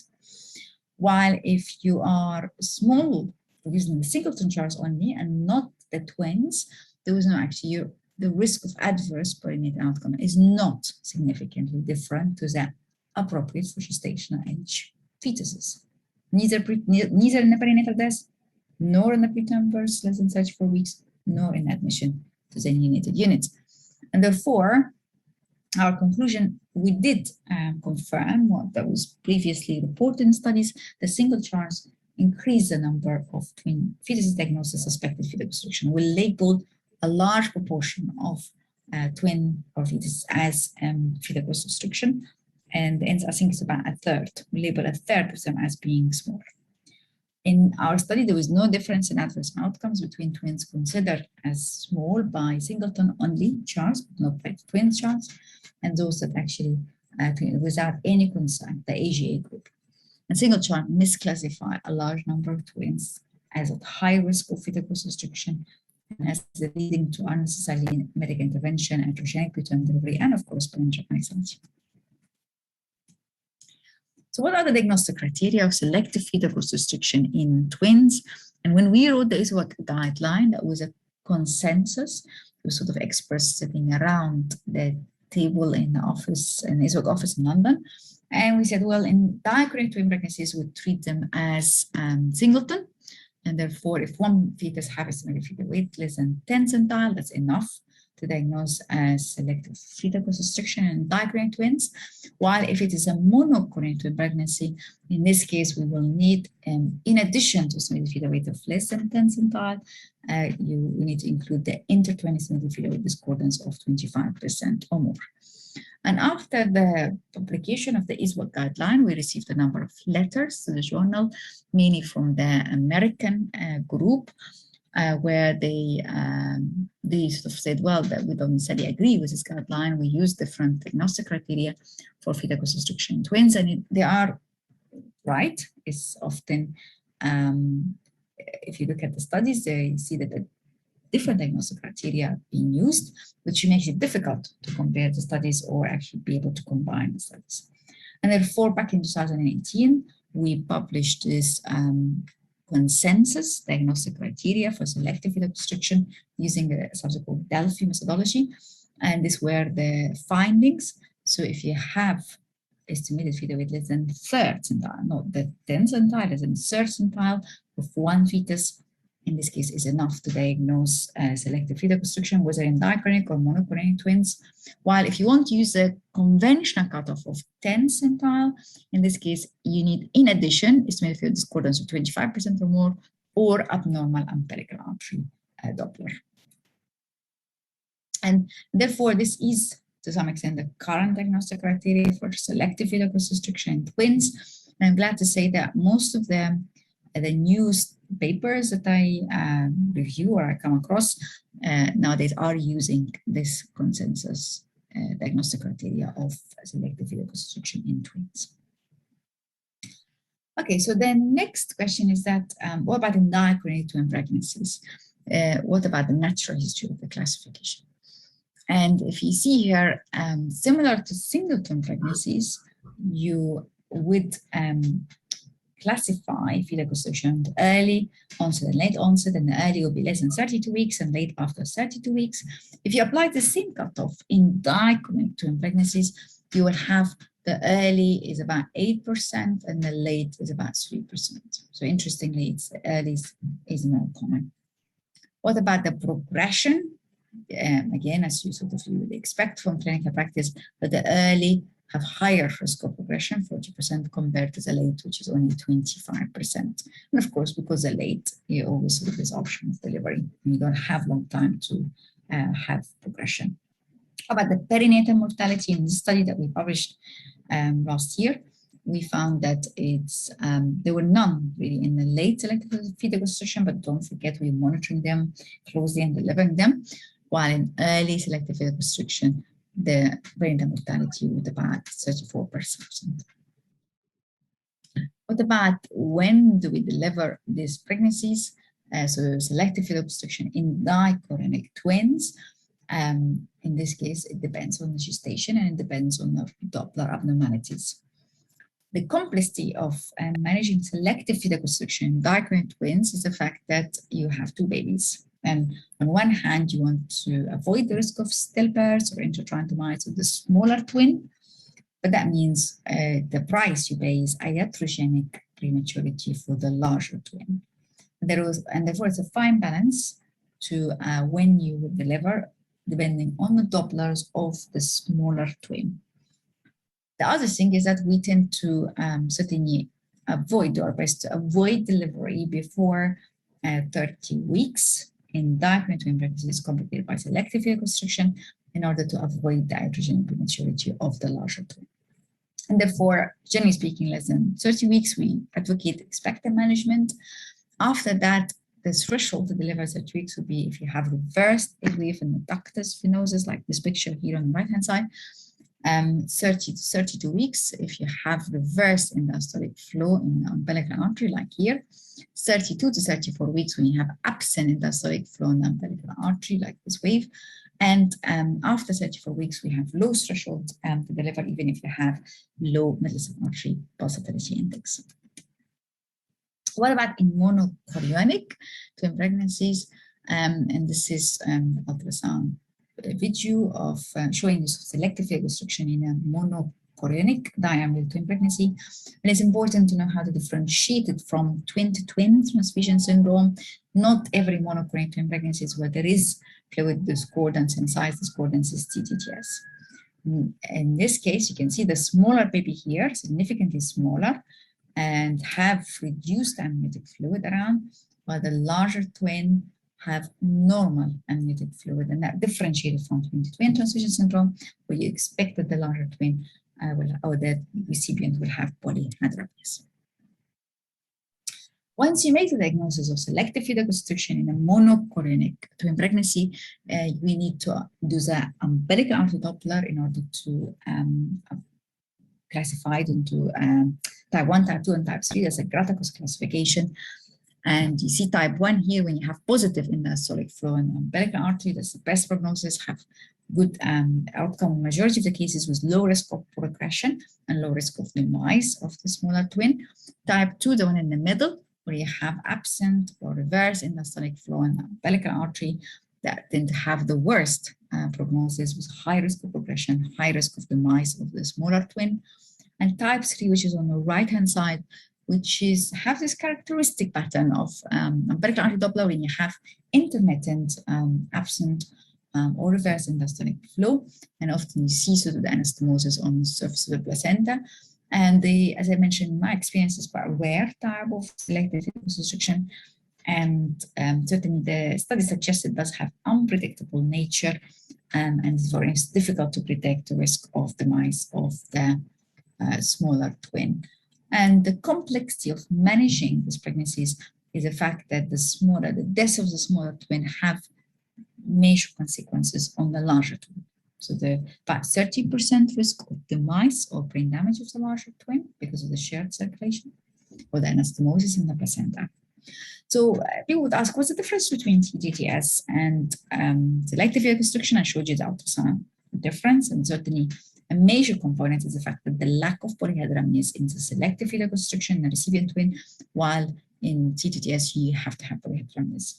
Also, the selective reconstruction is believed in monochroic twin pregnancies is believed to be due to unequal placental sharing, where the smaller twin have a very small part of the placenta. Can we apply the same classification as we did in diachronic twin pregnancies? And the answer, not really. So we're not using the 32 weeks cutoff because majority of these pregnancies, certainly type 2 and type 3, would have been delivered before that. And therefore we use a cutoff of 24 weeks because that gives us sort of the age of viability, and often also correlate with gestational age, where fetal therapy centers would consider active fetal intervention. So early selective reconstruction less than 24 weeks, and late after 24 weeks. The early is about 5% and the late is about 4%, and that's applying the diagnostic criteria quite strictly. How does that early and late correlate with the Grathapus classification that I showed you earlier, the type 1, type 2, and type 3?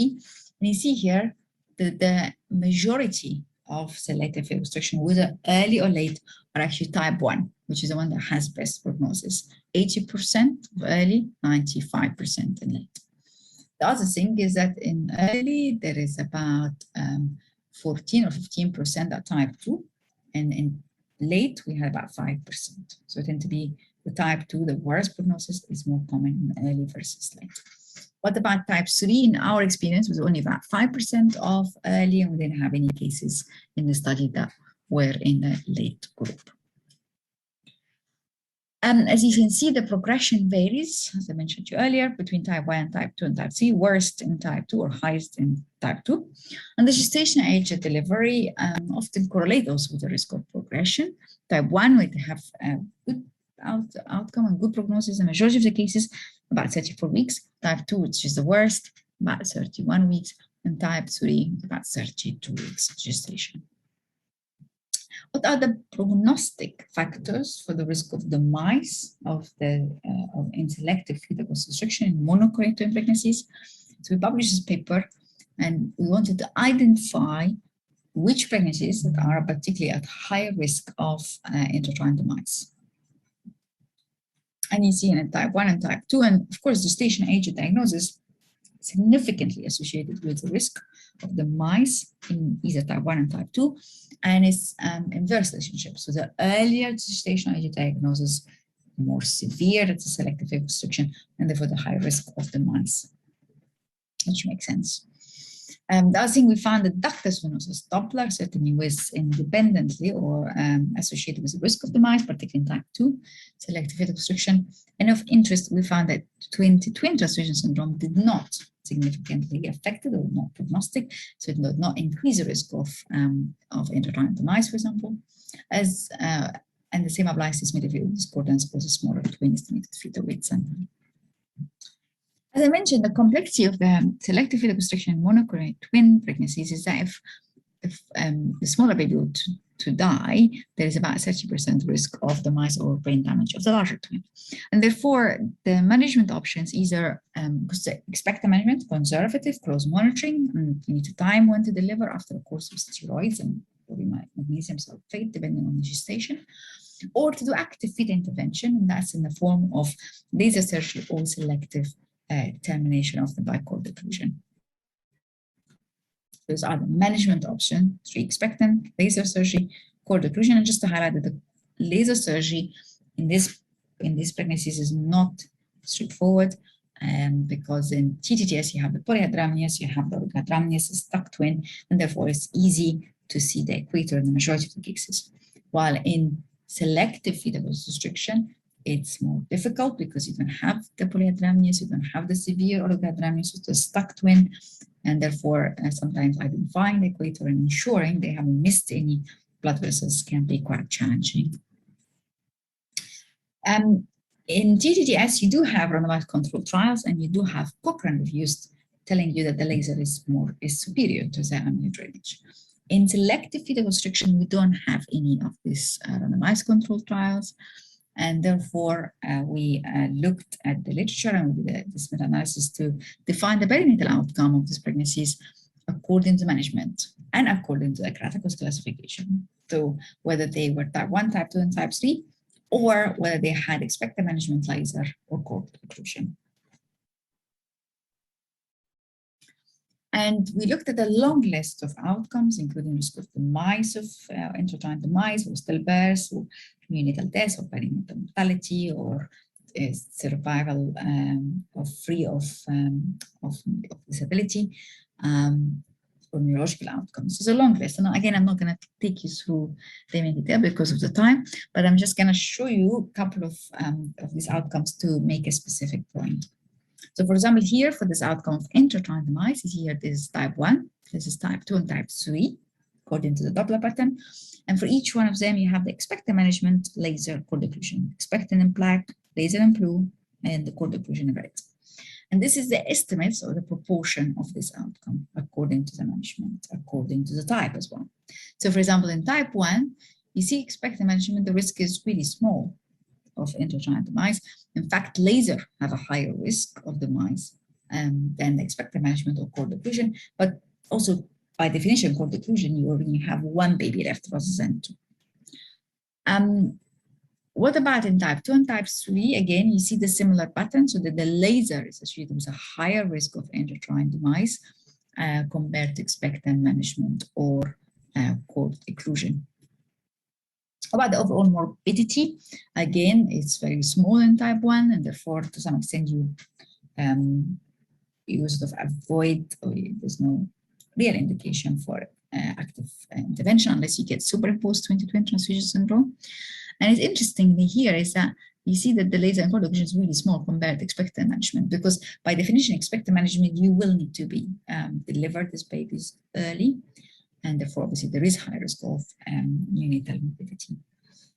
Type 2 and type 3, interestingly, you see that the laser is actually have lower risk of morbidity compared to expected management or cord occlusion. And therefore, just to summarize the key findings or the key points from this meta-analysis, we found that type 1 have good perinatal outcomes in the majority of the cases and should be managed expectantly, while type 2 and type 3, we found that the laser has high mortality but lower morbidity compared to expected management, and therefore we should consider active fetal intervention when gestation is removed from neonatal viability, and therefore the prenatal management of selective fetal restriction should be really individualized. It's found quite complicated in the TTTS. And this, the management should take into account, of course, gestation age diagnosis as prognostic value, as severity of the growth discordant, and the magnitude of Doppler anomalies. I mentioned to you earlier that we manage monocoin twin pregnancies according to Kratakos classification, type 1, type 2, and type 3. However, it's not perfect, and certainly there are some limitations. So, for example, it does not take into account that the umbilical artery Doppler itself can vary from one visit to another. So that today is negative, next week it becomes positive, the following week is negative again. The coexisting of TTTS, because once you have TTTS, you need to obviously offer the treatment according to TTS. So for example, laser And certainly the Grasshoppers classification does not take into account the GTGS. It also does not take into account the gestational age diagnosis, whether it's early onset or late onset, and does not take into account ductus venosus Doppler, which, as I showed you earlier, has independently associated with the risk of demise of the smaller. Therefore, we propose this new classification that I published a few months ago in the White Journal in an article called Controversies in Twins. And this proposed new classification, we have 5 stages. Stage 1, where you have the positive endosteric flow, so corresponds to the type 1. And then stage 2 and 2A and type and 2B. So 2A, when you have the persistent absent reverse endosteric flow in umbilical artery in smaller twins, so similar to type 2 Grasshoppers classification. And then stage 2B, which is have the intermittent absent reverse endosteric flow. So that's a stage type 3. But in this new classification, we added 3 stages. So stage 3, which is when you have abnormal ductus venosus Doppler, so take into account the ductus, which has prognostic value. 4, when you have superimposed CTGS, and stage 5, when you have the mass of the twins, particularly the small. How often should we follow up these pregnancies? And when the ISBO guideline, we wrote we really wanted to be practical and clinical, and therefore we recommended that in monochronic twin pregnancies with selective reconstruction, in this case, you need to see at least weekly, and obviously the Doppler assessment, and particularly at advanced gestational age, maybe even the frequency is more. In dichronic twin pregnancies, we said should be at least every 2 weeks, or maybe more frequent if needed. What about if you scan this twin pregnancy with selective reconstruction and you think, gosh, the smaller baby actually is at high risk of fetal demise, and you would do that particularly when you have reverse ileal ductus venosus. In this case, the management depends on the gestation. So if it's beyond 26 weeks, you have neonatal units, you consider delivery after a course of steroids and magnesium sulfate. While if it's before 26 weeks, with the outcomes likely to be guarded regardless. And therefore, we should consider selective termination of, for example, laser to protect the larger twin in the event of demise of the smaller twin. When do we deliver monochronic twin pregnancies complicated by selective reconstruction? Well, it depends on the type. So remember, I said type 1 have low risk of progression, low risk of demise, and therefore we often can carry on until 34, so 6 weeks. While type 2 and type 3, where they have higher risk of progression, and particularly type 3 is unpredictable. In this case, the guidelines or the guidance is 32 weeks or earlier if there are signs of deterioration. But things are not black and white, because sometimes when you have the pregnancy, it doesn't tell you for sure THGS or selective reconstruction. Certainly, sometimes you present with amniotic fluid discordance, and therefore that could either maintain sort of expectant or progress to GS or progress to selective reconstruction. And the same applies, of course, for the size discordance. So in a very simple table, particularly for the residents, so TTGS, there is a polyhydramnios, oligohydramnios sequence. If you don't have polyhydramnios, you don't have TTGS, and often there is a large size discrepancy or discordance among the twins. While in acute TTGS, there is polyhydramnios or oligohydramnios sequence, but actually the size is similar. There's not enough time really to have difference in the size. Selective reconstruction is merely discordance in size when babies are significantly smaller. And this one, the larger one, have normal amniotic fluid, so not polyhydramnios, while actually the smaller twin can have oligohydramnios, can have a stuck twin, or can sometimes have normal amniotic fluid. So what about superimposed CTGS? I mentioned to you earlier that superimposed CTGS would be obviously a criteria for intervention. And if you apply the early and late, remember that 24 weeks cutoff, you find that the superimposed CTGS occurs in about 27% of early onset selective reconstruction, while only about 5% in late onset selective reconstruction, which is to some extent is what you expect, because that's the time that laser or TTGS develops, is before 24 weeks, and late it's rare or less common to develop GGS. But in this pregnancy, the incidence of superimposed GGS was about 5% in late onset selective reconstruction. What about according to the Kratikos classification? So we found that in type 1, about 13% of these pregnancies develop superimposed GGS, while type 2 is about 60%. So the risk is obviously a lot higher in type 2.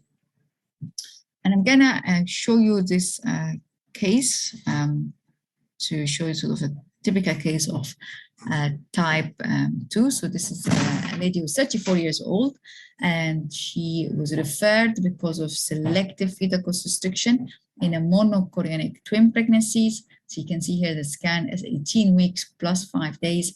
And you see this is the larger twin, the pyometry was a normal range and the fluid is normal, while the smaller twin is a lot smaller, less than 10 centile with orthohydramnios. And this is the ultrasound images. You can see large size discordance, and you see that the larger twin had normal amniotic fluid and normal bladder.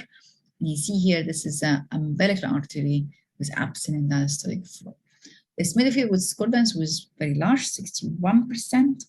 And because of also the Doppler abnormalities, of course, we discussed the management options, and the parents decided for laser, which was performed at 20 weeks, and they were aware that there is a risk of demise of the smaller baby after the laser, particularly the ductus venosus also was quite normal. So after the laser, so a week later, with the same findings, so large size discordance, amniotic fluid is very small in the smaller baby and normal in the larger twin, while a week later, at 22 weeks, the smaller twin have demised and the larger twin was active, and there's no signs of fetal anemia, and that's using the middle subartery peak systolic velocity. So really my take-home message is that we need to use a uniform standard definition or diagnostic criteria for selective fetal constriction. We need to speak the same language so that we can compare data, unify protocols, and also being able to pull data from different studies. The survival in selective fetal constriction differs according to type, and I showed you the Kratikos classification. The risk factors for intrauterine demise is mainly gestational age at onset and the fetal Dopplers. The earlier diagnosis, the more severe, and the fetal Doppler, particularly the ductus venosus Doppler. It seems from the data that our data and the published data, the presence of TGS does not seem to influence the outcome. These pregnancies tend to be quite complex, and the management requires close monitoring and a fine decision, really a balance between the risk of demise if we continue the pregnancy of iatrogenic prematurity. Therefore, these cases should be referred to a tertiary level fetal medicine center or specialist. And the other thing, the final is, as I showed you in the meta-analysis that we had with many observational data, the comparison of survival data according to treatment using observational data is likely to be biased, and we do need evidence from randomized controlled trial. Whether that's feasible or not, it remains to be seen. Thank you very much for your attention, and I'm happy to take any questions.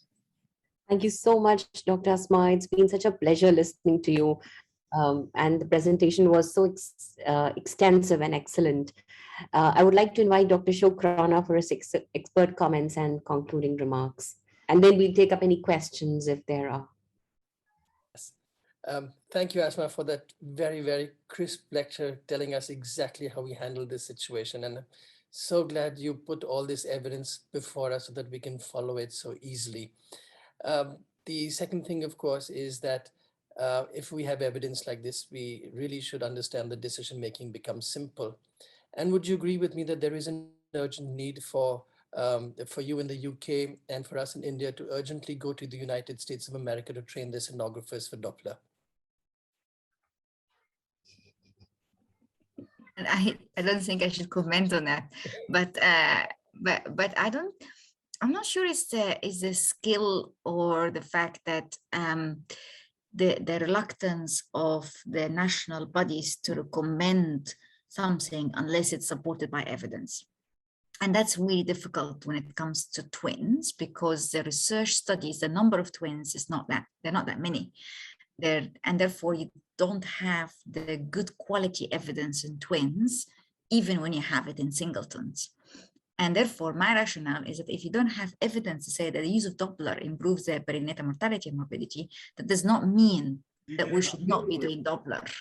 And it should not mean that we should wait till we have the evidence before we do it, because we know these pregnancies have high risk of perinatal mortality and morbidity, and therefore they need to be monitored more. So I think for me, the least that I could do these pregnancies is what I do in Singleton. And if anything, I should do more. And that you can see from the frequency of the ultrasound scan that you see them far more often. So I don't agree with the American College guideline that we should not be using Doppler, but the rationale is that because there's no evidence to say it improves outcome. But if you're gonna wait for the evidence, you're gonna wait for many babies to die before you actually improve your outcomes. So how many babies do we need to kill before we have that evidence? Yes, next paper to be on that. Yes, I know. But certainly in societies where, I mean, American practice is very much the insurance is the most, the healthcare professionals are paid by insurance companies, and therefore, if they start doing Dopplers for everybody, well, they're not going to be paid for it because the insurance company is saying, well, why are you doing this? It's not really something that's supported by evidence. So, and certainly I have a discussion with some of the senior healthcare professionals there, like Ahmad Bashat, for example, who are extremely frustrated with the fact that they're not doing Dopplers to everyone. But that's something that I don't think it's beyond our control. For the moment, yes. Yeah. Dr. Asma, there are a couple of questions. And one is by Dr. Nuzhat, and she's written very impressive outcomes. And what's the stillbirth rate in twins in your unit for 24 and 28 weeks? Okay, so very good question. So we published a paper a couple of years ago where we looked at the stillbirths in twins after the implementation of guidelines and the fact that we have started having a protocol by which we do this ultrasound monitoring. We monitor these pregnancies closely according to the guideline. And that was around the time that the NICE guideline was first published, and the ISWA guideline also was published. And we showed that we reduced the risk of stillbirths in twins, particularly in monochorionic twins, by about 70%. Okay, that was compared to our data, which is like 10 years ago, for example. So certainly the thing that I'm confident of is that if you monitor this pregnancy closely and doing the ultrasound scan and checking everything and acting on it, you definitely would improve the outcome. Whether 70% is something that can be replicated in other units, it remains to be seen. Certainly, if you look at national figures in the UK, we have a target of reducing stillbirths in general in all pregnancies by about 50% by 2025. The stillbirths in the UK is declining, but I don't think we're going to reach the target of 50% by 2025. But that's the case in singleton. So singleton pregnancies, the recent data in the UK, the stillbirth is about 3 to 3.5 per thousand. In twins, it's about 2 to 3 times that. And unfortunately, what we're seeing in the UK, that initially, a few years ago, we had a big drop in stillbirths by about 50% in twins. But since that, it's been on the rise. So there's been, to some extent, twins have been having almost health inequality. The fact that we're not really seeing improved outcomes in twins as we are seeing in singleton, and therefore we need really focused efforts on twins. Unfortunately, I suspect what we're going to see recently is that the outcomes for pregnancies is much worse, I suspect, in twins and singleton because of COVID. COVID had a big effect on healthcare resources, and therefore I think it's likely that we would have worse outcomes probably. Thank you, Professor Asma, for that excellent lecture. You managed to cover such a difficult topic in such a short time. So I have 2 more questions here. So one is in the chat box saying that if you have a twin pregnancy, and presume this is a dichorionic diamniotic twin pregnancy at 32 weeks, where one of the fetuses is growing appropriately at 1.8 kg, and the second fetus is growing small at 1.2 kg and has reduced end diastolic flow in the umbilical artery. Would you deliver these twins at 32 weeks?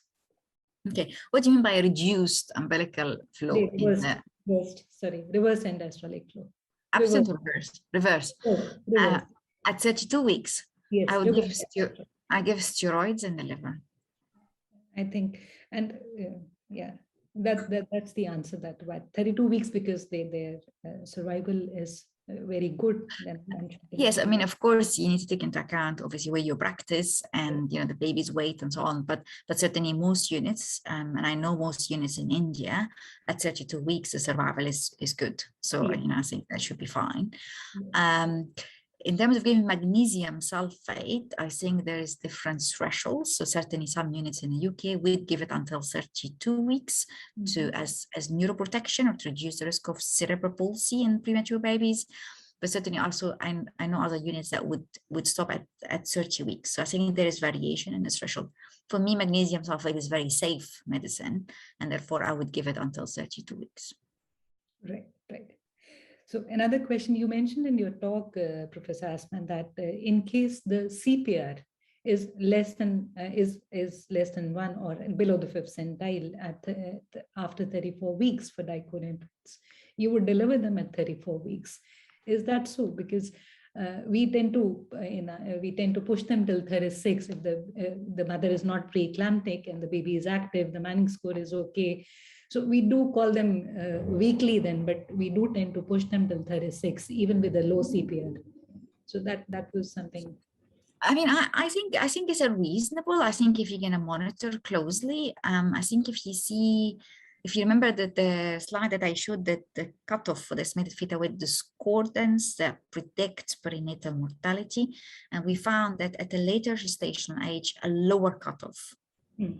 And therefore, once we get beyond 34 weeks, if there is concern, we have low threshold to deliver. Of course, after a course of steroids. But I agree with you. I think if you have the capacity to monitor these pregnancies once or twice weekly, and you want to prolong the pregnancy, maybe for a week or two, to reduce the chance of needing to admission to the neonatal unit, I think is also reasonable. Certainly, as I mentioned, a lot of the stuff that I mentioned in my slides are not backed up by randomized controlled trials. A lot of it is just observational studies, and a lot of it is consensus opinion and from experience. And therefore, there's no right and wrong, I think, as long as you understand the concept behind it. And another question was that when we talk about monochorionic twins, the ones with selective fetal growth restriction, not superimposed twin transfusion, at 24 weeks, you have an absent end diastolic flow. So it's a type 2 selective FGR. How frequently would you monitor? Because monochorionic twins, the Dopplers tend to remain the same for weeks and weeks and weeks. So would you call them weekly right from 24 weeks onwards, or are you okay with how frequently should one monitor these? So we tend to do it weekly as long as the ductus venosus is normal. Okay. And also take into account the gestational age. Because, for example, we will not deliver this twin pregnancy at 24 weeks. We will not deliver at 25 weeks. We will not deliver before 26 weeks. And therefore, we mainly really looking for threshold or for intervention. And the threshold will be ductus venosus Doppler, or if you have superimposed CTTS. And therefore that we do it weekly. Certainly that's a different story when you have the same scenario at 30 weeks, where actually if you have change in the ductus venosus, you will actually deliver. Therefore, sometimes you do it twice weekly. Right. And another question. And I think, sorry to interrupt, I think that the point about earlier before my talk, I think we were discussing about the computerized CTG and the concern about the weekend. And it is true, and it's true in the UK, because the fact that you might not have access to high quality specialist ultrasound over the weekend, while you have access to CTG or computerized CTG. So sometimes, despite the fact the limited evidence of computerized CTG in twin pregnancies, I would sometimes rely on computerized CTG over the weekend when you don't have access to specialist ultrasound scan that will be able to do ductus venosus in twins. It's not easy, it's not straightforward. So, and therefore having computerized CTG would be an alternative just to make sure that actually it's okay to continue and you're not missing anything. Right. And the last question that we had was that in a dichorionic twin pregnancy, when you have an appropriately growing fetus at around 26 weeks, combined with a fetal growth restricted co-twin, where the ductus is showing pre-terminal changes. And in a place where, I mean, we spoke about converting stillbirths to early neonatal deaths, that would be applicable here. So if we do have a demise, how frequently would one monitor this pregnancy, and when would you deliver it? If the other appropriately growing twins continues to grow appropriately, when would you deliver this one? In a diagnosed twin pregnancy. Yes, yes. Okay, so let's say with 26 weeks, smaller baby is 400 grams, and you have abnormal ductus, and the ductus is really abnormal. I think it's a tough discussion with the parents, because you essentially telling them, look, this baby's high chance is going to die, but also I really don't think we should deliver, because if it's 400 grams, this baby is likely will die, or if it doesn't die, very high risk of disability because of the prematurity. And then the other normally grown twin also have high risk of mortality and morbidity. And therefore, it's almost telling them, look, we're going to continue and actually let this baby die. This is essentially what you tell them. And of course, it's a sensitive discussion. And what I tend to do is to involve the neonatologist in this discussion, because the neonatologist will talk to them about the risk of cerebral palsy, about the complication of these babies on the neonatal unit. And certainly, from my experience, a lot of the parents after this discussion would actually agree for expectant management. And then if the smaller baby dies, you continue with singleton pregnancy.